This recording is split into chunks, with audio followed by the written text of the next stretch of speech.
اعوذ باللہ من الشیطان الرجیم بسم اللہ الرحمن الرحیم اللہم رب اشرح لی صدری ویسر لی امری واحلل عقدۃ من لسانی یفقہوا قولی۔ اسلامک ورڈ کے معزز دوستو، ہمارے چینل کو سبسکرائب کریں اور ویڈیو پسند آنے کی صورت میں اپنے دوست احباب کے ساتھ لازمی شیئر کریں۔ آپ کو معلوم ہے کہ ہم روزانہ کی بنیاد پر آپ کے لیے نئے نئے معلوماتی موضوعات پر ویڈیوز بناتے ہیں۔ آج کا جو ہمارا موضوع ہے وہ سلطان مراد ثالث کے متعلق ہے۔ دوستو، سلطان مراد ثالث اپنے والد گرامی کے وصال کے بعد تخت نشین ہوئے۔ آپ علم و ادب اور شعر و سخن کے بڑے قدردان تھے۔ علوم و فنون میں خاصی مہارت رکھتے تھے۔ تینوں زبانیں یعنی ترکی، عربی اور فارسی جانتے تھے۔ علم تصوف کی طرف خصوصی میلان تھا۔ تقویٰ و پرہیزگاری میں مشہور تھے۔ علماء کو بڑی عزت کی نگاہ سے دیکھتے تھے۔ اپنی آرمی کو ریٹائرمنٹ پر پینشن دیتے تھے، جس کی مالیت تقریباً 1,10,000 سنہری لیرہ تھی۔ آپ نے اس بے چینی کو ختم کر دیا جو عموماً تنخواہوں اور پینشنز کی ادائیگی میں تاخیر کی وجہ سے پیدا ہوتی تھی۔ آپ کے مشہور کارناموں کی بات کریں تو ان میں سے سب سے پہلا جو آپ نے اس کام سر انجام دیا وہ یہ تھا کہ آپ نے یہ کیا کہ شراب نوشی پر پابندی لگا دی، کیونکہ لوگوں میں شراب نوشی کا رجحان عام ہو گیا تھا اور لشکر میں بالخصوص انکشاریہ میں تو شراب نوشی کا سلسلہ کچھ زیادہ ہی چل نکلا تھا۔ لیکن اس حکم کی وجہ سے انکشاریہ میں بغاوت ہو گئی اور مجبوراً انہیں ممانعت شراب کا یہ حکم واپس لینا پڑا۔ اس بات سے اندازہ ہوتا ہے کہ ملک میں کمزوری کے آثار شروع ہو گئے تھے، حتیٰ کہ سلطان شراب نوشی کی ممانعت کی استطاعت بھی نہیں رکھتا تھا اور وہ اپنے ملک میں شریعت کے احکامات کو نافذ کرنے سے بھی قاصر تھا۔ اس کے علاوہ اس بات کا اندازہ بھی ہوتا ہے کہ انکشاریہ تربیت کے اعلیٰ و ارفع حقیقی اسلامی خطوط سے انحراف کر چکی تھی اور اس کے دل میں ذوق جہاد اور شوق شہادت کا جذبہ ماند پڑ چکا تھا۔ اگر ہم سلطان کے عہد میں پولینڈ کی بات کریں تو سلطان مراد ثالث نے بعینی ہی وہی پالیسی اختیار کی جو اس کے والد نے اس سے پہلے اپنا رکھی تھی۔ اس نے اپنے عہد میں مختلف مقامات پر کئی جنگیں لڑیں۔ 982 ہجری بمطابق 1574 عیسوی میں پولینڈ کا حاکم ہنری ڈی فالوا بھاگ کر فرانس چلا گیا۔ عثمانی خلیفہ نے پولینڈ والوں کو نصیحت کی کہ وہ ٹرانسفانیا کو اپنا امیر منتخب کر لیں، سو انہوں نے سلطان کی بات سے اتفاق کیا اور پولینڈ عملاً 983 ہجری بمطابق 1575 عیسوی میں عثمانیوں کی حفاظت میں آ گیا۔ آسٹریا نے بھی معاہدہ صلح میں اس کو تسلیم کر لیا۔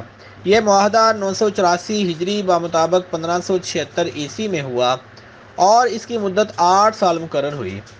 984 عیسوی بمطابق 1576 عیسوی میں تاتاریوں نے پولینڈ کی سرحدوں پر حملہ کر دیا۔ پولینڈ والوں نے سلطان عثمانی سے مدد طلب کی اور سلطان نے ایک سرکاری معاہدہ کی وجہ سے پولینڈ کی حمایت کا اعلان کر دیا۔ سلطان مراد نے فرانس اور بلغیریا کے ساتھ مراعات کی تجدید کر دی اور بعض قونصلی اور تجارتی مراعات میں اضافہ کے ساتھ ساتھ پہلی مراعات کی بعض دفعات میں بھی اضافہ کر دیا جو خالصتاً فرانس اور بلغیریا کے حق میں جاتی تھی۔ ان میں سے اہم مراعات یہ تھیں کہ فرانس کا سفیر سرکاری تقریبات اور حکومتی ملاقاتوں میں دوسرے ملکوں کے سفیروں سے مقدم ہوگا۔ باب عالی پر سفراء کا تانتا بندھا ہوا تھا جو تجارتی معاہدوں پر دستخط کرانے کی کوشش میں ہوتے تھے۔ یہ تجارتی معاہدے بعد میں امور مملکت میں غیر ملکی مداخلت کا سبب بنے۔ سلطان مراد ثالث کے عہد میں انگلستان کی ملکہ نے اپنے ملک کے تاجروں کے لیے خصوصی مراعات حاصل کی اور صورتحال اس حد تک پہنچ گئی تھی کہ انگریزی جہاز برطانوی علم لہراتے عثمانی بندرگاہوں اور ساحلوں پر پہنچتے تھے۔ سلطان مراد ثالث کے عہد میں صفوی شیعوں سے جو جنگ ہوئی اس کے متعلق بات کریں تو 985 ہجری بمطابق 1577 عیسوی میں جبکہ طہماسب کی وفات کے بعد بلاد فارس میں حالات کشیدہ تھے، عثمانیوں نے ایک جنگی مہم روانہ کی جس نے کوکاز میں وسیع علاقے پر پھیلے جنگلات کو کاٹ ڈالا اور تفلیس اور کرجستان کے شہروں کو فتح کر لیا۔ اس کے بعد 993 ہجری بمطابق 1585 عیسوی میں یہ لشکر تبریز میں داخل ہوا اور آذربائیجان، کرج، شیروان، لوزستان کے علاقوں پر قبضہ کر لیا۔ جب شاہ عباس فارس کا حکمران بنا تو اس نے عثمانیوں سے صلح کی کوشش کی۔ اس نے ان تمام علاقوں سے جو عثمانیوں کے قبضہ میں تھے اپنی دستبرداری کا اعلان کر دیا اور اس بات کا بھی عہد کیا کہ وہ اپنی مملکت میں حضرت ابوبکر صدیق، حضرت عمر فاروق اعظم اور سیدنا عثمان غنی رضی اللہ تعالی عنہم کو شب و ستم نہیں کرے گا۔ معاہدہ کی پاسداری کی ضمانت کے لیے اس نے اپنے چچا زاد بھائی حیدر مرزا کو استنبول بھیجا۔ جو ہی جنگوں کا سلسلہ ختم ہوا، انکشاریہ نے عثمانی صوبوں میں نافرمانی اور بغاوت کی راہ اختیار کی۔ سلطان نے ان کو ہنگری کی جنگ کی ذمہ داری سونپی تھی، لیکن انہیں آسٹریا کے مقابلے میں شکست ہوئی جو ہنگری والوں کی مدد کر رہے تھے۔ آسٹریا والوں نے کئی مضبوط قلعوں پر قبضہ کر لیا جن کو بعد میں سنان پاشا نے آ کے چھڑایا۔ اسی طرح افلاک، بولان اور ٹرانسفانیا کے امیروں نے بھی بغاوت کر دی اور وہ عثمانیوں کے خلاف جنگ میں آسٹریا کے طرفدار ہو کر جنگ میں شریک ہوئے۔ 1003 ہجری بمطابق 1594 عیسوی میں سنان پاشا نے آسٹریا والوں کی طرف پیش قدمی کی، لیکن اسے کامیابی نہ ہوئی اور اسے کئی شہروں سے ہاتھ دھونا پڑا۔ سلطان کے عہد میں جو مذموم کارنامے ہوئے ان میں سے صدر اعظم محمد پاشا کا قتل بھی ہے۔ چنانچہ سلطان کے حاشیہ نشینوں کی سازشوں کی بدولت صدر اعظم قتل ہو گئے۔ یہ لوگ در حقیقت غیر ملکی سازشوں کا شکار ہو گئے تھے اور ایک قابل، صاحب استقامت اور حکمت والے، ملکی تعمیر و حسن قیادت کے حامل، بیدار مغز، انتہائی لائق، پالیسی ساز، مدبر، ادارتی امور کے ماہر اور عظیم سیاست دان شخص کو قطعاً اس عہدے پر نہیں دیکھ سکتے تھے۔ صدر اعظم کی موت ایک بہت بڑا سانحہ اور ایک بہت بڑا المیہ تھی جس کی وجہ سے شر و فساد کا دروازہ کھل گیا۔ اس عہدے کو حاصل کرنے کے لیے مقابلہ بازی کا سلسلہ چل نکلا۔ صدر اعظم کا تقرر اور پھر اس کی معزولی روز مرہ کا معمول بن گیا، جس کی وجہ سے سلطنت کی طاقت کمزور ہو گئی۔ ملکی حالات بھی دشواریوں کا شکار ہونے لگے۔ فوج کے کئی دستے باغی ہو گئے، لیکن حکومت میں یہ سکت نہیں تھی کہ وہ اس بغاوت کو ختم کر سکتی۔ ان بغاوتوں اور شورشوں کے نتیجے میں پولینڈ عثمانیوں کے ہاتھ سے نکل گیا اور ان کے مخالف ملکوں کے ساتھ مل کر ان کے خلاف جنگ میں شریک ہو گیا۔ اگر ہم مراد ثالث کے دور میں یہودیوں کو دیکھیں تو اس کا پس منظر ہمیں یوں ملتا ہے کہ یہودیوں نے یہ گمان کیا کہ اب وقت آ چکا ہے کہ ان کا وہ خواب جو صدیوں سے دیکھتے آ رہے تھے شرمندہ تعبیر ہو۔ وہ دنیا کے کونے کونے سے وادی سینا کی طرف ہجرت کرنے لگے تاکہ اسے اپنا وطن بنائیں۔ ان کا پلان یہ تھا کہ ابتدائی مراحل میں وہ طور کے شہر میں مقیم ہونے پر اپنی توجہ مرکوز رکھیں۔ اس شہر کو اپنی رہائش اور اقامت کے لیے منتخب کرنے کی ایک خاص وجہ تھی۔ یہ شہر دراصل خلیج سویز کے مشرقی ساحل پر واقع تھا۔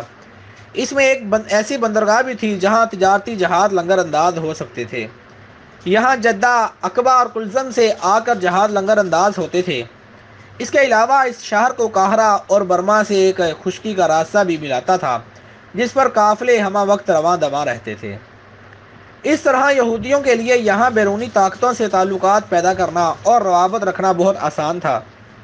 یہ لوگ دنیا سے الگ تھلگ رہنا نہیں چاہتے تھے، بلکہ دنیا کے کونے کونے سے فوج در فوج آنے والے یہودیوں کو جہاز بھر بھر کر لا سکتے تھے اور طور کی بندرگاہ پر اتر کر وہ آسانی سے اس شہر میں قیام پذیر ہو سکتے تھے۔ اس تحریک ہجرت کی قیادت ایک یہودی کر رہا تھا جس کا نام ابراہام تھا۔ اس نے طور کو اپنے مستقر قرار دیا۔ اس کے اہل و عیال بھی یہاں آ کر آباد ہو گئے۔ جب ابراہام نے طور میں بہت ساری یہودیوں کو آباد کر دیا تو یہاں کی عیسائی آبادی سے اس نے چھیڑ چھاڑ کرنا شروع کر دی۔ سینٹ کیتھرین کے چرچ کے راہبوں نے ایک خط لکھا اور سلاطین دولت عثمانیہ کو اس یہودی کے مظالم سے آگاہ کرتے ہوئے ان سے مدد کی اپیل کی۔ عیسائیوں نے مسلمانوں کو یہ بات بھی یاد دلائی کہ مسیحیوں کو یہودی مظالم سے بچانا اور انہیں سینہ میں رہائش پذیر ہونے سے روکنا مسلمانوں کا فریضہ ہے، کیونکہ وہ ان سے اس بات کا عہد کر چکے ہیں۔ عیسائیوں نے مسلمانوں کو خبردار کیا کہ اگر یہودی سینا اور بالخصوص طور کے شہر میں آباد ہوں گے تو ان کی کثرت تعداد کی وجہ سے یہاں فتنہ و فساد ہوگا اور امن قائم نہیں رہ سکے گا۔ چونکہ دولت عثمانیہ شریعت اسلامی کی روح سے ذمیوں کی حفاظت کی ذمہ دار تھی، اس لیے سلطان مراد ثالث کے دور حکومت کے عثمانی ذمہ داروں نے فوراً 3 دیوانی فرامین جاری کیے۔ ابراہام یہودی، اس کی بیوی، بچوں اور تمام یہودیوں کو سینا سے نکال کر انہیں ہمیشہ وہاں سے نکال دیا جائے اور انہیں آئندہ واپس آنے اور طور کے شہر میں ٹھہرنے یا اقامت گزین ہونے سے ہمیشہ کے لیے روک دیا گیا۔ سلطان مراد ثالث کے دور میں بہت سارے کارنامے سر انجام دیے گئے۔ دراصل سلطان مراد ثالث کے جو آباء و اجداد میں سے ان کے دادا سلیمان القانونی تھے، ان کے دور سے ہی سلطنت عثمانیہ زوال کے مراحل میں داخل ہو چکی تھی، کیونکہ انہوں نے ایک نااہل شہزادے کو جانشین ٹھہرا کر اس کو تخت نشین کر دیا، جس کی وجہ سے بہت سارے معاملات میں خرابی آئی۔ اللہ رب العزت نے اس وقت میں ایک محمد پاشا صدر اعظم جو تھے ان کو ایک نعمت کے طور پر سلطنت عثمانیہ پر مسلط کر دیا۔ وہ سلطنت عثمانیہ کے دیگر امور کو دیکھتے، جس کی وجہ سے سلطنت عثمانیہ قائم و دائم تھی۔ آگے چلتے ہوئے سلطان مراد ثالث تک یہ بات پہنچی تو معاملات اتنے زیادہ کمزور ہو چکے تھے کہ آپ اپنے ہی ملک میں قوانین کی پاسداری کرانے کی قدرت نہ رکھتے تھے۔ سلطان مراد ثالث 16 جنوری 1598 ہجری عیسوی میں 49 سال کی عمر میں فوت ہوئے اور آیا صوفیہ کے قریب دفن ہوئے۔ اللہ رب العزت سے دعا ہے کہ رب کائنات ہمیں سلطنت عثمانیہ جیسی عظیم سلطنتیں عطا فرمائے، جن کے جھنڈے تلے مسلمان بیت المقدس کو فتح کریں اور پوری دنیا میں مسلمانوں کا علم لہرائے۔ آمین بجاہ سید العالمین صلی اللہ تعالی علیہ وسلم۔